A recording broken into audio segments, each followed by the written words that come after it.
Balasore Fakirmohan medical କଲେଜର ପ୍ରଥମ ଶିକ୍ଷାବର୍ଷର ଡାକ୍ତରୀ ଛାତ୍ରଛାତ୍ରୀମାନଙ୍କୁ ସମ୍ବର୍ଦ୍ଧନା ପ୍ରଦାନ କରାଯାଇଛି। ଏହି ପରିପ୍ରେକ୍ଷୀରେ ମେଡିକାଲ କଲେଜ ଓ ହସ୍ପିଟାଲ କ୍ରିୟାନୁଷ୍ଠାନ କମିଟି ପକ୍ଷରୁ ସହରର ଷ୍ଟେସନ କ୍ଲବରେ ସମ୍ବର୍ଦ୍ଧନା ଉତ୍ସବ ଆୟୋଜିତ ହୋଇଥିଲା। କ୍ରିୟାନୁଷ୍ଠାନ କମିଟିର ସଭାପତି ତଥା ବରିଷ୍ଠ ଆଇନଜୀବୀ ନିରଞ୍ଜନ ପରିଡ଼ା କାର୍ଯ୍ୟକ୍ରମରେ ପୌରୋହିତ୍ୟ କରିବା ସହିତ ଡାକ୍ତରୀ ଛାତ୍ରଛାତ୍ରୀମାନଙ୍କର ଉଜ୍ଜଳ ଭବିଷ୍ୟତ କାମନା କରିଥିଲେ। ଜିଲ୍ଲା ପରିଷଦ ସଭାପତି ନାରାୟଣ ଚନ୍ଦ୍ର ପ୍ରଧାନ, ବ୍ରିଟ୍ ଅଧ୍ୟକ୍ଷ ଆଲୋକ କୁମାର ସାହୁ, ରେମୁଣା ବ୍ଲକ ଅଧ୍ୟକ୍ଷ ରାଜେନ୍ଦ୍ର କୁମାର ରାଉତ, ଡାକ୍ତର ମୀରା ପତି, କମିଟିର କାର୍ଯ୍ୟକାରୀ ସଭାପତି ହୃଷିକେଶ ସାହୁ, ସାଧାରଣ ସମ୍ପାଦକ ପ୍ରଦୀପ ଦାସ, ପୂର୍ବତନ ସଭାପତି ପ୍ରଫେସର ଅନନ୍ତ ପ୍ରଧାନ, ମମତା ମହାପାତ୍ର ପ୍ରମୁଖ ଅତିଥି ଭାବେ ଯୋଗଦେଇ ଛାତ୍ରଛାତ୍ରୀମାନଙ୍କୁ ସ୍ୱାଗତ କରିବା ସହିତ ସମ୍ବର୍ଦ୍ଧିତ କରିଥିଲେ। କମିଟିର ଜନସମ୍ପର୍କ ଅଧିକାରୀ ଗୌରାଙ୍ଗ ପାଣିଗ୍ରାହୀ ଶେଷରେ ସମସ୍ତଙ୍କୁ ଧନ୍ୟବାଦ ଦେଇଥିଲେ।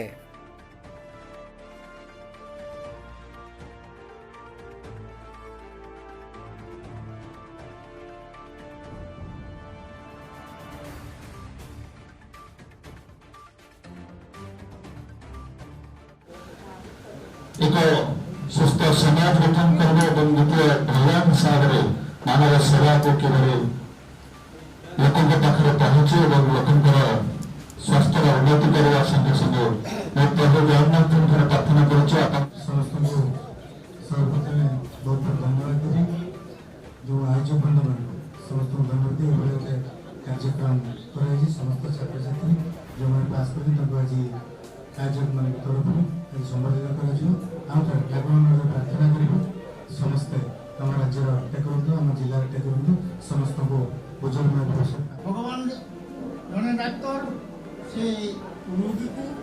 सेवा करी रोग को चिन्हिकी बंचे पारे और जड़े शिक्षक से जड़े छात्र को गढ़ी पारे। तेणु समाज में दुई जन जड़े डाक्तर जड़े शिक्षक पूज्य थे से पूज्य पूजा को परंपरा को रक्षा करने आज आम जो संकल्प नहीं बहु बंधु मैंने लक्ष टंका लेखा देकी स्वप्न देखी जो छात्र छात्री माने बालेश्वर सरकारी मेडिकल कॉलेज उत्तीर्ण हेबे एवं निजर मेधा को प्रतिष्ठा करेंगे प्रतिफलन करेंगे से आम गोल्ड मेडल देवु से पुरस्कार देवु एवं सही मर्म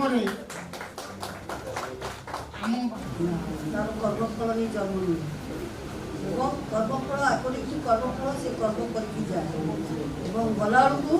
कर्मफल लेके जाए पुणी से कर्मफल लेके जन्म ये कथा तुम सब मन रखिए। तेणुक मोर पिला गोटे अनुरोध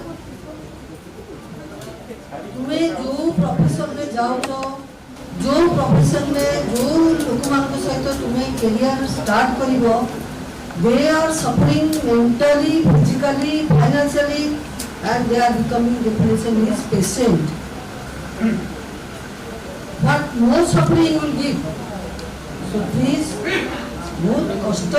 गोटे मेडिकल कॉलेज स्टूडेंट को बहुत कष्ट सीट मिली लेकिन जो पेसेंट मैंने मेंटली फिजिकली फाइनेंशियली सफरिंग केतबे भी सफरिंग देवनी तुमर शारीरिक मानसिक आत्म स्तर में चेष्टा कर